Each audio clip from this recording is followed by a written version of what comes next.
Testing the audio, testing. Don't know what's going on.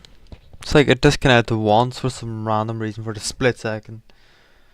Hey, no. Alright, just real quick here.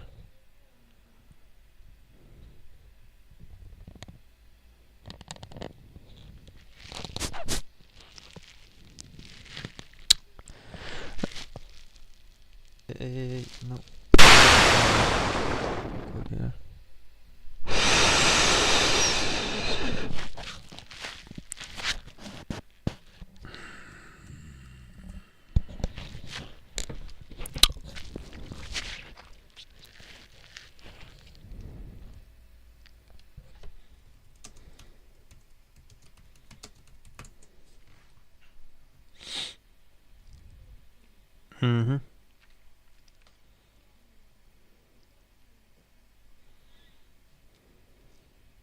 I can't wait to find out what I've got to buy else just to charge it.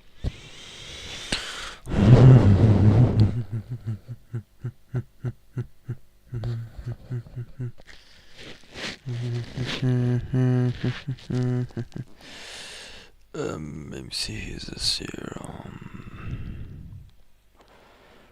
Yeah. We're gonna watch this person's videos, because we can. They can't do shit about it. Let's go. This boss are reposting the fucking video. He fucked up. He's fucked up.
I'm not talking because I don't think anyone's watching this shit, so yeah.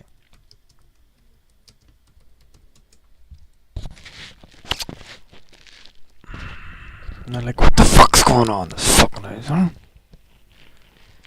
1 second, keep 1 second, back 1 second, keep on, no, it's fucked up. The fuck's going on? Don't understand.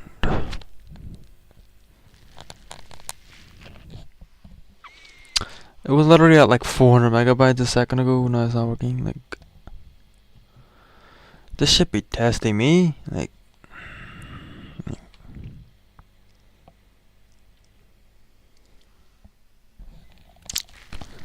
I don't think it's very fast.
Oh yeah, and the live stream back soon.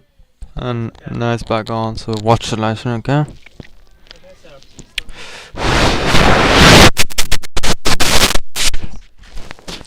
So is it good? Look, it got bad. Hmm? Number was like 400 megabytes a second. Mm-hmm.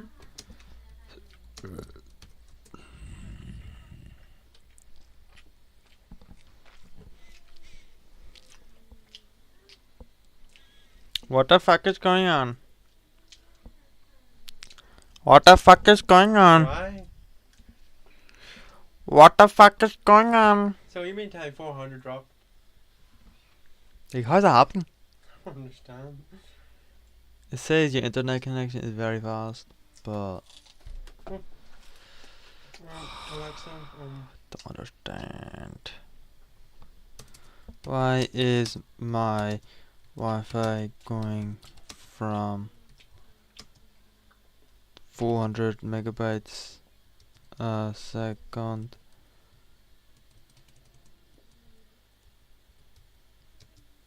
to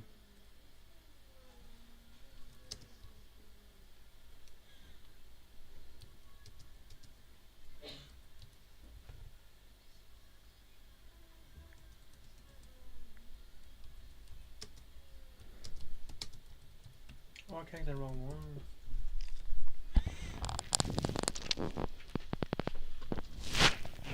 Maybe a problem with that. a congested network?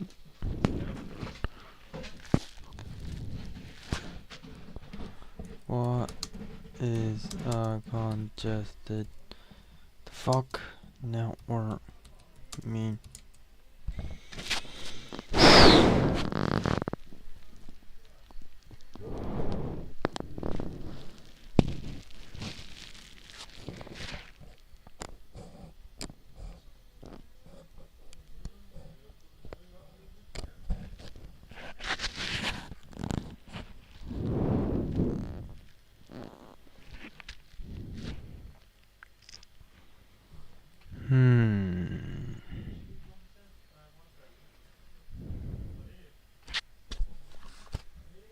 Uh huh. Yeah.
to chat with me? No way. No likes or nothing? YouTube's not live anymore? No nothing? Oh, you're doing that first? I'll do it for you. And give my food well. Can I have one drink? Thank you.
What's going on with my mic?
I might be a fucking nerd, not joking.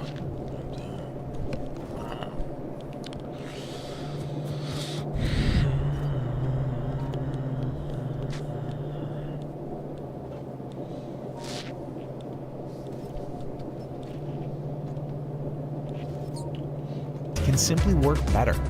Monday to All 1 year form now you look like Rudy. Okay, great. Oh, he said 1 year from now you look like me. Oh, it's gonna be dope, man. Yeah, for real. Ritz donated £1.99. Joking, right? Robinson. I am still okay, my love, but am stuck in Orem for a little while longer yet. Shouldn't be long until I can come home, but I gotta grab my rifle still. To be honest, I had hoped to keep this secret till I died of old age. I am sorry to involve you. Roommate. You weren't the one who did it, right? Robinson. I am. I'm sorry. Roommate. I thought they caught the person. Robinson. No, they grabbed some crazy old dude, then interrogated someone in similar clothing. I had planned to grab my rifle from my drop point shortly after, but most of that side of town got locked down. It's quiet, almost enough to get out, but there's one vehicle lingering. Roommate, why? Robinson, why did I do it? Roommate, yeah. Robinson, I had enough of his hatred. Some hate can't be negotiated out. If I am able to grab my rifle unseen, I will have left no evidence. Going to attempt to retrieve it again. Hopefully they have moved on. I haven't seen anything about them finding it. Roommate, how long have you been planning this? Robinson, a bit over a week, I believe. I can get close to it, but there is a squad car parked right by it. I think they already swept that spot, but I don't want to chance it. Robinson again, I'm wishing I had circled back and grabbed it as soon as I got to my vehicle. I'm worried what my old man would do if I didn't bring back Grandpa's rifle. IDEK if it's had a serial number, but it wouldn't trace to me. I worry about prints. I had to leave it in a bush where I changed outfits. Didn't have the ability or time to bring it with. I might have to abandon it and hope they don't find prints. How the F will I explain losing it to my old man? Only thing I left was the rifle wrapped in a towel. Remember how I was engraving bullets? The F in messages are mostly a big meme. If I see notice bulge UWU on Fox News, I might have a stroke all right. I'm going to have to leave it. That really effing sucks. Judging from today, I'd say Grandpa's gun does just fine, IDK. I think that was a $2K dollar scope. Wink, wink. Robinson again. Delete this exchange. Again, Robinson. My dad wants photos of the rifle. He says Grandpa wants to know who has what. The feds released a photo of the rifle, and it is very unique. He's calling me, RN. Not answering. Robinson. Since Trump got into office, my dad has been pretty diehard MAGA. Robinson, I'm going to turn myself in willingly. One of my neighbors here is a deputy for the sheriff. Again, you are all I worry about, love. That came from Robinson. Roommate, I'm much more worried about you. Robinson, don't talk to the media, please. Don't take any interviews or make any comments. If any police ask you questions, ask for a lawyer and stay silent. The search for Robinson's residence. Police executed a search warrant on Robinson's residence. During that search, police discovered a shell casing with etchings like the etchings found on the shells in the rifle near UVU.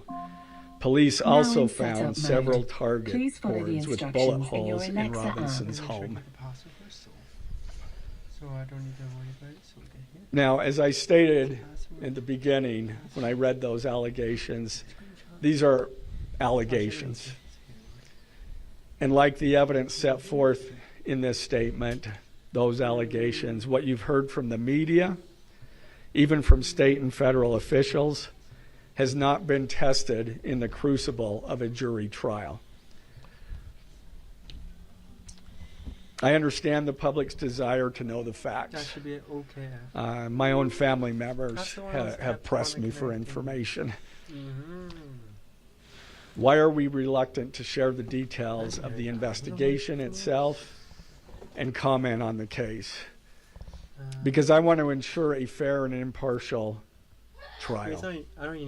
I became a prosecutor because of my love for the ideals of this great country and the principles embedded in our Constitution. The free exchange of ideas and opinions is critical to this great American experiment. But so too are the protections afforded to the accused found in the Fifth and Sixth Amendments.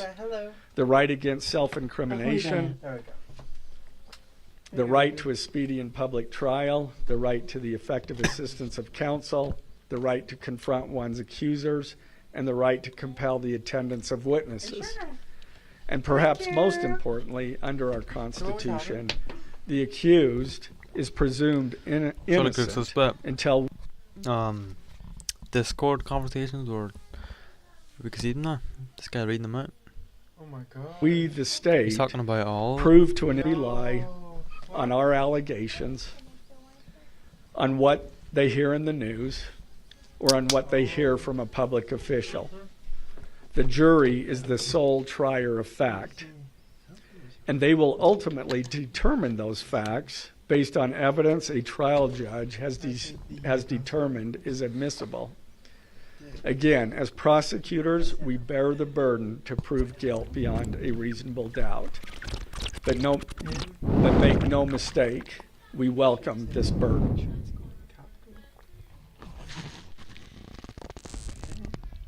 ATT.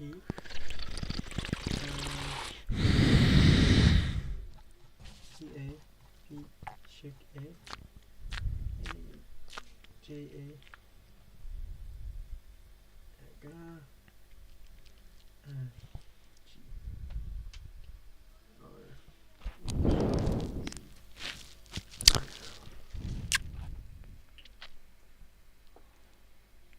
Feels like we reposting way too much.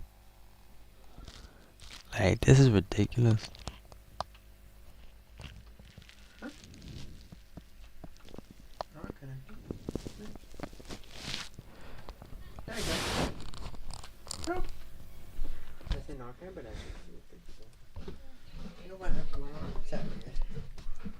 I give her a tablet too.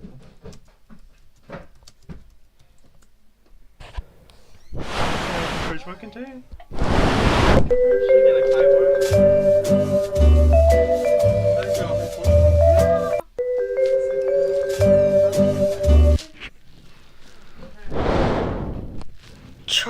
Charlie, What the fuck?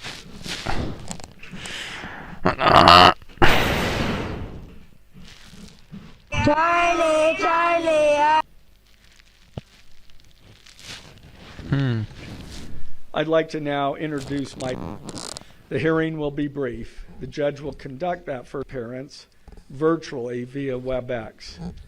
This is not unusual. In the 4th District, all felony first appearances for defendants who are in custody are held virtually. A link to that hearing is available for media on the Utah State Courts X account at Utah State Courts. Now, following defendant's first appearance, he will be entitled to a preliminary hearing. At that hearing, the state will be required to show probable cause that defendant committed the crimes. The purpose of the preliminary hearing is not to determine guilt, but simply to assure the court that the prosecution has enough evidence to proceed to trial. If a judge finds probable cause and binds the case over for trial, an arraignment hearing will be held. At that hearing, a judge will again inform defendant of the charges against him and require him to enter a plea to each charge. The next step following the arraignment is an opportunity for the parties to file any relevant motions and then ultimately the trial itself. This case has generated a tremendous amount of interest across our nation and even the world. The public's desire for information is understandable, but it bears reiterating that this case will be tried in a court of law consistent with our Constitution, not the court of public opinion. Thus, we will only discuss the case with the press occasionally. It will not be a day-to-day or even week-to-week occurrence, but we will only do so in a manner as not to jeopardize the fair trial process. Before I conclude, I want to express my appreciation for the tireless work of our local, state, and federal law enforcement officers. They have an extremely difficult, dangerous, and often thankless job. I'm proud to acknowledge the exceptional work they do every day, and particularly their work on this case. It was truly a marvel to witness. Their skilled work and dedication have brought us to this point. I am also grateful for the leadership demonstrated by Bo Mason, the Commissioner of the Utah Department of Public Safety, FBI Special Agent in Charge Rob Bowles, Utah County Sheriff Mike Smith, our local police chiefs, and Felice John Vitti, the acting U.S. Attorney for the District of Utah. I'm also grateful for the support of our Governor, Spencer Cox, and our Attorney General, Derek Brown, who is standing behind me today and has offered his support and resources as we proceed to trial. Finally, I want to thank our Utah County Commissioners, Amelia Powers Gardner, Brandon Gordon, and Skylar Beltran. They too have pledged to assist with the resources needed to successfully prosecute this case. I will now take a few questions. For questions, ladies and gentlemen, just really fast, if you could identify yourself and what organization. Okay.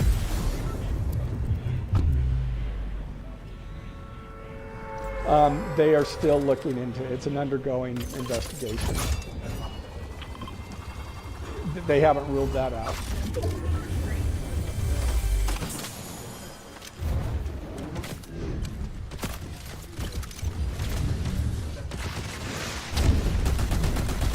I don't have that information.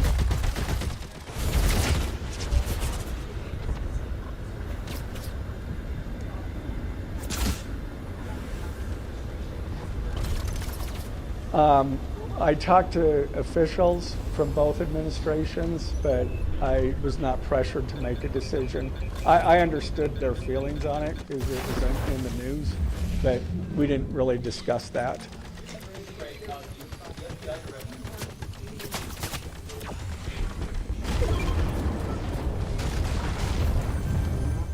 I'm going to stick to what I just stated in my public, in our information. I think that is pretty much set forth there.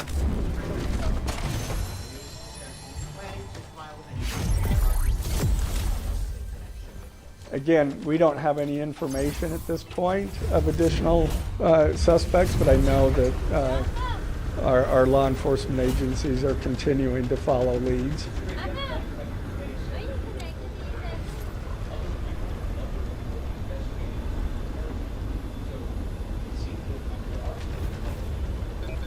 Yeah, I'm not. I can't comment on that. I'm not aware of all their investigation. I just know that these agencies are continuing to.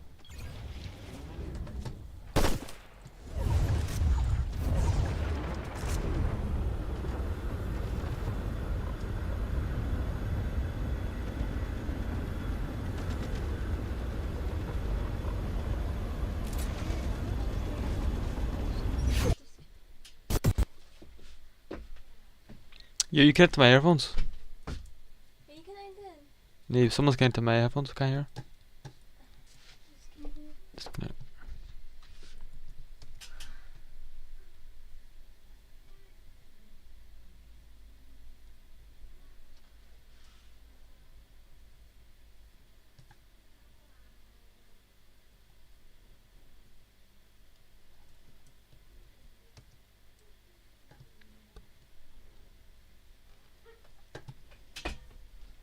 You disconnect you?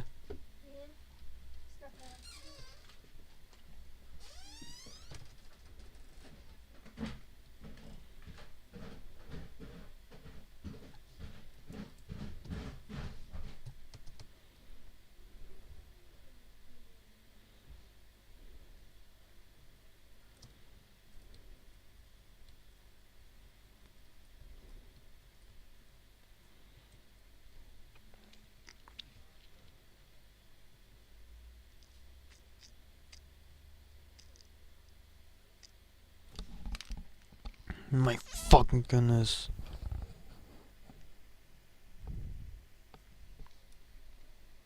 Bro. Dog.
I can't share any more than what I've already said. Guys, we just set a record. It has been 2 months since we've even mentioned GTA 6 on this channel. Despite being closer than ever to the game coming out, it has been, let's just say, dry for GTA 6 news over the past few months. That was until the past week, where we got some leaks that seemed to be legit, as well as a notable leaker and some reputable people actually talking about why they think the game could get delayed. So those are the two main topics for this video. We're going to talk about these leaks, as well as the possibility of a delay if you're not sick of talking about that already. Anyway, but let's get into the first topic, which is the recent leaks. Now, this actually happened about 5 or 6 days ago. I apologize. I'm a bit late in getting to this. I've been touching grass. Well, to be exact, touching water, and in my opinion, a few too many sand traps, but I guess that's a topic for another time. So the first leak comes from someone you've probably heard about in the community before, Tez2. And Tez has come across some info that was actually kind of revealed on May 27, but people are only realizing now. So let's jump in. He says, chit chat aside, I came across some domains all registered on May 27 under Take-Two's name servers that seem to be 6 related. These domains could be in-game sites that Rockstar may direct to GTA 6's page later on, like what we've seen in the past with GTA 4 and GTA 5. So basically, Rockstar, or Take-Two Interactive, really the publisher for Rockstar, has registered these 8 domain names that are pretty clearly GTA 6 related and will most likely be in-game websites. Now,